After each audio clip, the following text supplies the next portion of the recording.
día vamos a hablar sobre el recurso de hecho y vamos a aplicar un caso en concreto, ¿ya? Es un caso en concreto que tuvimos acá en la oficina y que claramente nos permite ilustrar de qué manera funciona la tramitación del recurso de hecho en la práctica, ¿ya? Para estos efectos, el caso es el siguiente. Tenemos en la oficina un recurso de hecho falso en tramitación, ¿ya?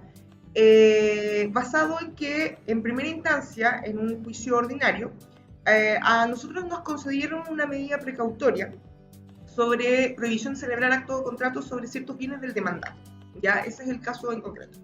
Y la contraria, ya no conforme con esa resolución, interpuso un recurso de reposición en lo principal, con apelación de subsidio, y en el otro sí, ya interpuso una apelación directa. ¿A qué se refiere esto?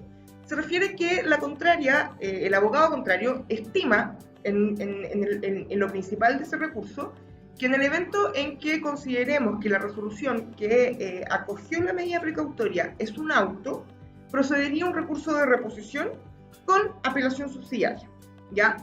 Y en el otro sí, lo que le dice al tribunal es que en el evento en que el tribunal estime que la resolución que acogió una medida precautoria es una sentencia interlocutoria, procede apelación directa y no reposición, ¿ya? ¿Qué hizo el tribunal? El tribunal en primera instancia se pronunció respecto a la reposición, no declarándola improcedente, sino que directamente la rechaza, ¿ya? No provee, o sea, es decir, no resuelve la apelación subsidiaria y pasa en forma inmediata a el otro sí de esa presentación y acoge ya la apelación directa. ¿Qué es lo que decimos nosotros?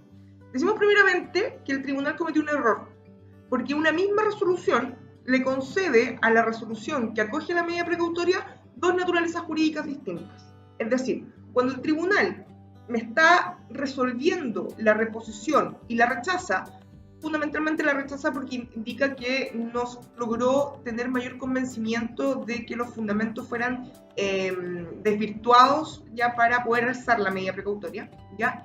Bajo ese contexto, el tribunal me está diciendo, es un auto, es decir, la resolución que decreta una medida precautoria resuelve un incidente, pero no establece derechos permanentes en favor de las partes, ¿ya? Sin embargo, al proceder a acoger la apelación directamente, ¿ya? El tribunal, en definitiva, comete un error, porque en ese minuto, cuando provee esa apelación directa y la concede, ¿ya? Me está diciendo, la resolución es una sentencia interlocutoria. ¿Por qué? Los autos, ya dijimos que son aquellos que resuelven incidentes sin establecer derechos permanentes. Y las interlocutorias, a lo menos las de primer grado, son aquellas que resuelven un incidente estableciendo derechos permanentes en favor de las partes, ¿ya? El código no define lo que debemos entender por derecho permanente. Por tanto, vamos a entender que, en definitiva, bajo las reglas y las definiciones que nos da la Real Academia Española, un derecho permanente vendría siendo una resolución que concede efectos permanentes sin límite de tiempo. Sin embargo, si nos vamos a las reglas de las medidas precautorias, podemos darnos cuenta que el artículo 301 dice que la resolución que acoge una medida precautoria es esencialmente provisional. Y esta podría cesar en cualquier minuto en que cese el peligro por el cual fue decretada.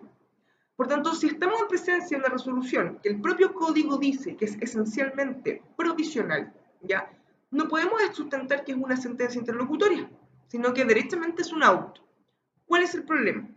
El problema es que si bien es cierto, contra todos los autos o decretos procede reposición ordinaria, no contra todo auto y decreto procede la apelación en subsidio.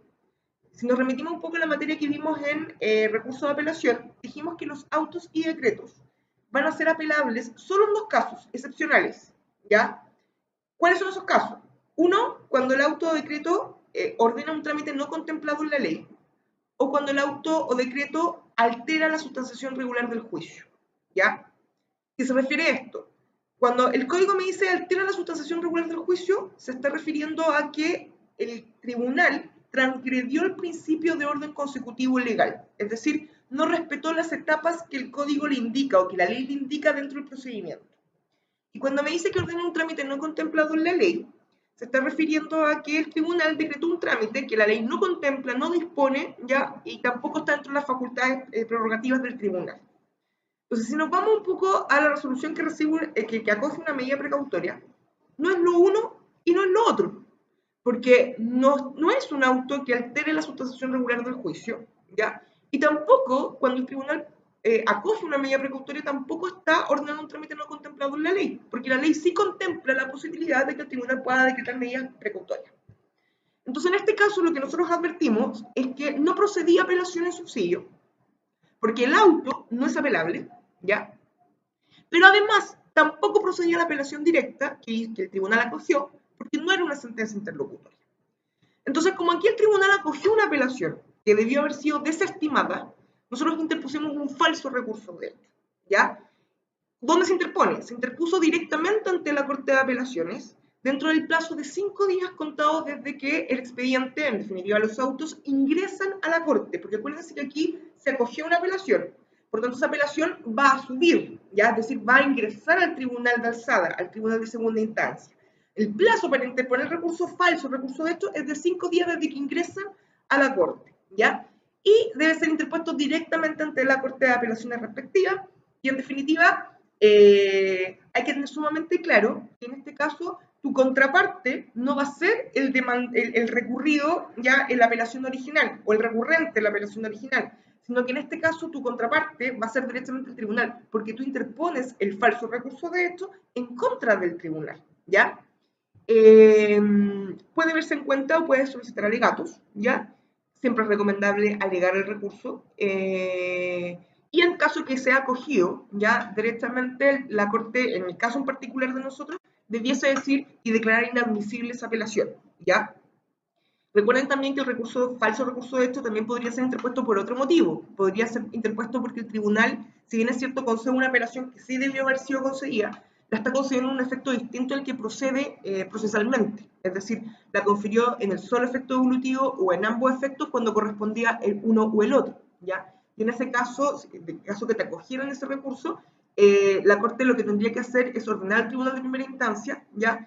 Declarar en el fondo la apelación en el efecto en que corresponde de conformidad a ley, ¿ya? Espero que les pueda servir, es un caso en concreto, ¿ya? Que les permite, en definitiva, poder llevar a práctica lo que están estudiando, que siempre es mejor que aprenderse de memoria los conceptos jurídicos, y vamos a estar subiendo más casos prácticos a fin de que también puedan ir viendo cómo funciona en práctica la aplicación de la materia.